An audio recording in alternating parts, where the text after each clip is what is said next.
अद्ययावत प्रयोगशाळा, पॅकिंगसाठी अत्याधुनिक मशीन्स आणि उत्कृष्ट गुणवत्ता असलेलं हे गांडूळ खत. कोल्हापुरातील गडहिंग्लजच्या दयानंद देसाई या उच्चशिक्षित तरुणाचा हा प्रकल्प. 2004 मध्ये BSc पर्यंतचं शिक्षण झाल्यानंतर दयानंदनं पर्यावरणशास्त्रात पदवी घेतली.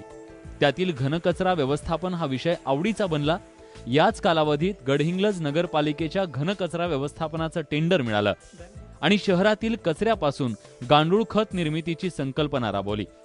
त्याला अनेक पुरस्कारही मिळाले. त्यातूनच पुढे 2010 साली हिरलगे गावात स्वतःचा गांडूळ खत निर्मितीचा प्रकल्प सुरू केला. माझं शिक्षण BSc मॅथमॅटिक्स झालं. त्याच्यानंतर मी 2 वर्षाचा एन्व्हायरमेंटल मॅनेजमेंटचा कोर्स केला. त्याच्यामध्ये मला सगळ्यात जास्त इंटरेस्ट वाटला की घनकचरा व्यवस्थापन, जो भविष्यामध्ये सगळ्यात मोठा प्रॉब्लेम आज आपण जो फेस करतो तो. तर त्यावेळेला नगरपालिकेनं गांडूळ खत निर्मितीसाठी मला मान्यता दिली. त्याबरोबर त्या ठिकाणी चांगला प्रोजेक्ट झाल्यामुळं आम्ही विभागीय स्तरावरती वगैरे आम्हाला नगरपालिकेला नंबर मिळाले. त्याच्यानंतर हाच व्यवसाय आपण मोठ्या स्वरूपात करू शकतोय. त्यामुळे मी माझ्या गावाकडेच माझ्या घराशेजारी गांडूळ खत निर्मितीचा मी प्रकल्प चालू केला. स्थानिक शेतकऱ्यांकडून शेण विकत घेऊन दयानंद शेणखत तयार करतो आणि या शेणखतापासून गांडूळ खत निर्मिती करतो. यासाठी 75 प्लास्टिकचे बेड तयार करण्यात आलेत. यातून सध्या दररोज 2 टन गांडूळ खत निर्मिती होते. विशेष म्हणजे योग्य व्यवस्थापनामुळे अवघ्या 40 दिवसात खत तयार होतं. यानंतर या खताचं 1 किलो, 25 किलो आणि 40 किलोच्या पिशव्यांमध्ये पॅकिंग केलं जातं. 7 रुपये प्रति किलो प्रमाणे दयानंद या खताची विक्री करतो. बऱ्याच वेळेला कसं होतं की मार्केटमध्ये जे अवेलेबल असणारे बायो फर्टिलायझर असतात ते कुठेतरी बाहेरच्या ठिकाणी बनवले जातात आणि आपल्या ठिकाणी वापरले जातात. पण त्या ठिकाणी आपल्या सॉईलमध्ये त्याचं मल्टिप्लिकेशन किंवा त्याचा उपयोग होत नाही. म्हणून आम्ही इथल्याच मातीतले बायोकल्चर्स आम्ही डेव्हलप केले.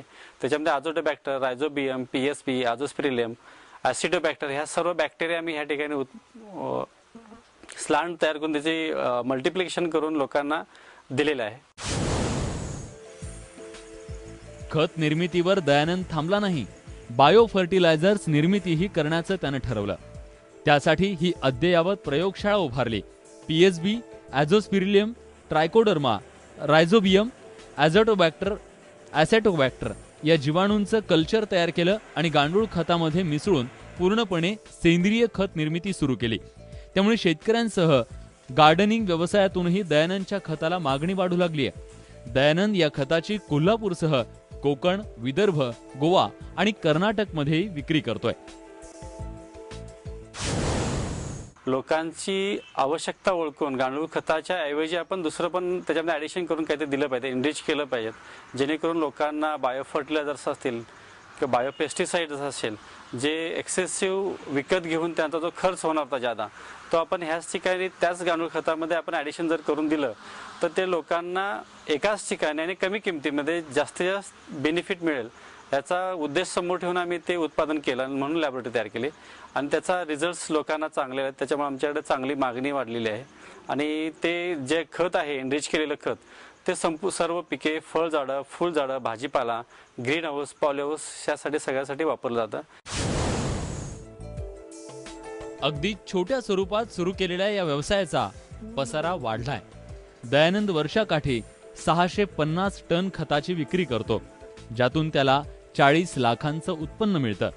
शेतकऱ्यांना कमी दरात हे खत मिळावं म्हणून दयानंदनं याची किंमतही कमी ठेवली आहे. त्यामुळे त्याला यातून 10 ते 12 लाखांचा नफा होतोय.